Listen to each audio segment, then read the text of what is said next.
Welcome to our channel, where we delve into history's forgotten tales and unsolved mysteries. Today we're traveling back to 1800s Austin, Texas, a city on the cusp of modernization, but haunted by an ominous presence. A shadow stalked the streets, attacking young servant women in their homes, turning this quiet town into a scene of terror. The killer, who became known as the Servant Girl Annihilator, was responsible for a series of brutal murders. And despite the best efforts of local law enforcement, his identity remains a mystery.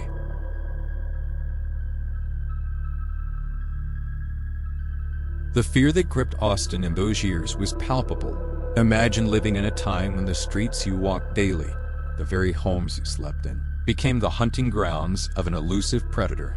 Today, we dive into this chilling unsolved case, exploring the victims, the investigation, and the theories that have kept people guessing for over a century.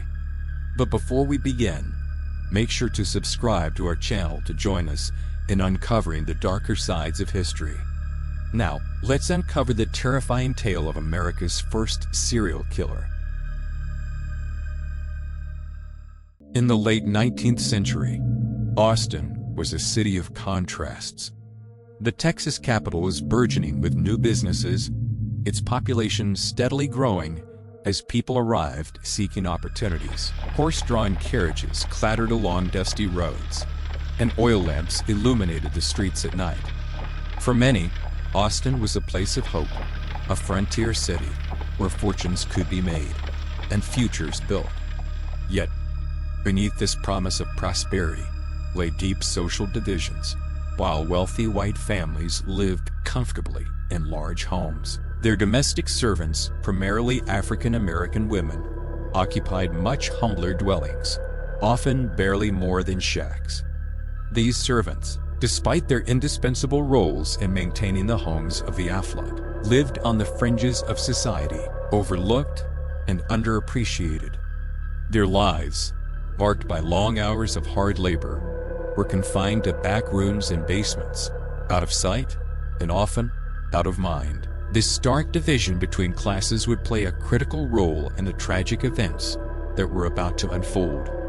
For it was these women, the unseen and unheard, who would become the primary targets of a vicious predator, one who used the darkness of the night as his cover.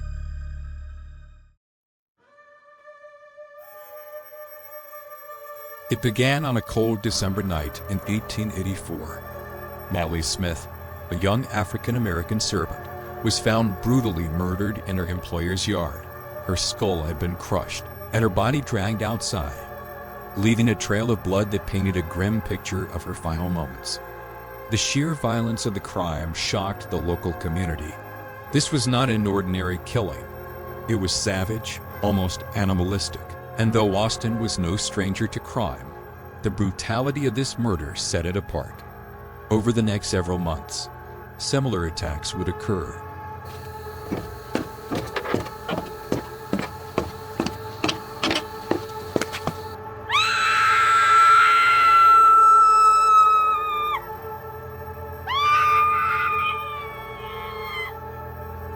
Eliza Shelley, another servant, was found in her employer's home with her skull smashed by what investigators believed was an axe. Like Molly, her body was left to be discovered in the early morning hours. As if the killer wanted his work to be seen, no effort was made to conceal the crimes. The terror escalated with each attack, as women were bludgeoned in their sleep, their bodies violated post-mortem, and sometimes dragged out into the open. The killer's modus operandi was clear. He preyed upon vulnerable women, particularly servants. In the dead of night, the attacks were swift, brutal, and always followed the same pattern: severe head trauma inflicted with a blunt object, often followed by further mutilation. And yet, despite the clear signs of a serial offender, the authorities seemed powerless to stop him.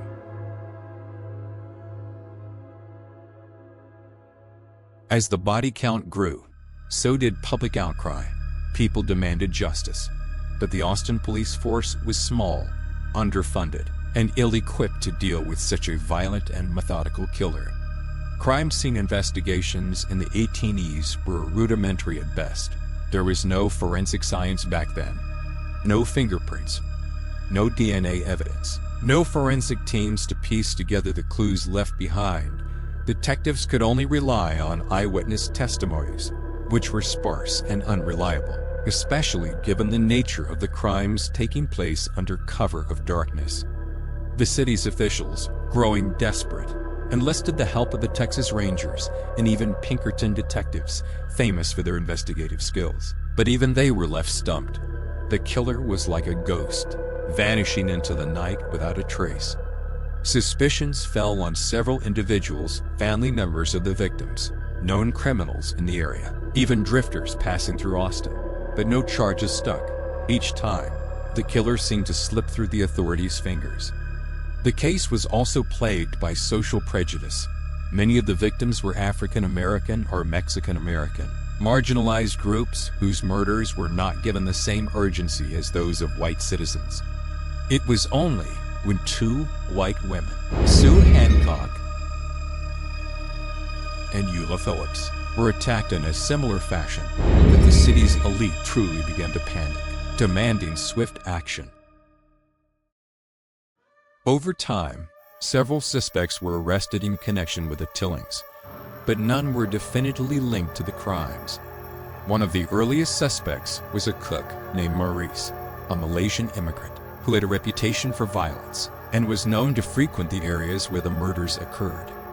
Another man, Walter Spencer, was arrested after a tip led police to believe he was responsible for one of the murders, but he was soon released due to lack of evidence. Then there was the theory that perhaps these murders were connected to the infamous Jack the Ripper. While Jack the Ripper's killing spree in London took place 3 years later, some have speculated that the same individual could have been responsible for both sets of crimes. The brutal nature of the killings, the focus on vulnerable women, and the apparent escalation in violence all bore some resemblance to the Ripper's reign of terror in London. Yet, despite the many theories, some more outlandish than others, the case of the Servant Girl Annihilator has never been definitively solved. Perhaps this is part of what makes it so haunting: the lack of closure, the sense that the truth might still be out there, buried in the forgotten records of history. The murders left an indelible mark on Austin. For months, the city was paralyzed with fear, its residents terrified that they might be next. The press sensationalized the murders, further inflaming public hysteria, and for years after the attacks, the name Servant Girl Annihilator would echo in conversations about Austin's darker past. These murders were not just a tragedy for the victims and their families. They also exposed the deep social inequalities of the time. The fact that the majority of the victims were poor women of color meant that, at least initially, their deaths didn't receive the attention they should have. It wasn't until white women were targeted that the case received widespread attention, revealing the racial and class tensions that simmered beneath the surface of Austin society. In modern times, the case has become the subject of books, articles, and even television shows, with historians and crime enthusiasts alike trying to piece together the mystery. But despite the many theories, one fact remains: the identity of the Servant Girl Annihilator continues to elude us, making this case one of the most chilling unsolved mysteries in American history.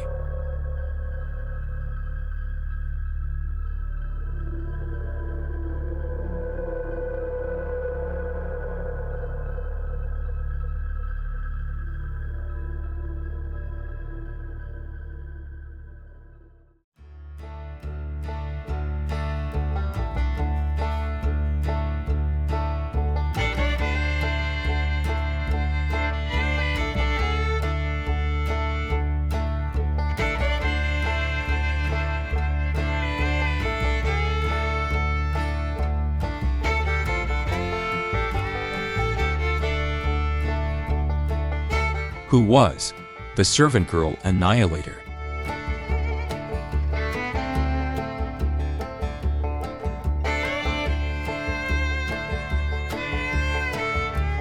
Was he a madman? A jealous lover? Or a figure as infamous as Jack the Ripper?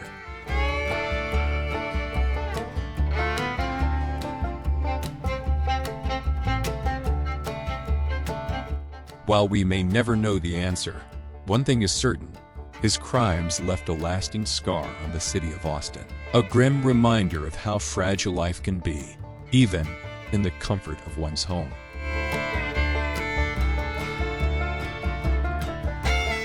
Thank you for joining us on this journey into the past. If you enjoyed today's episode, please give us a thumbs up and subscribe to our channel for more captivating historical mysteries. We'll be back with more stories that time forgot. Until then, stay curious and always remember, history never forgets.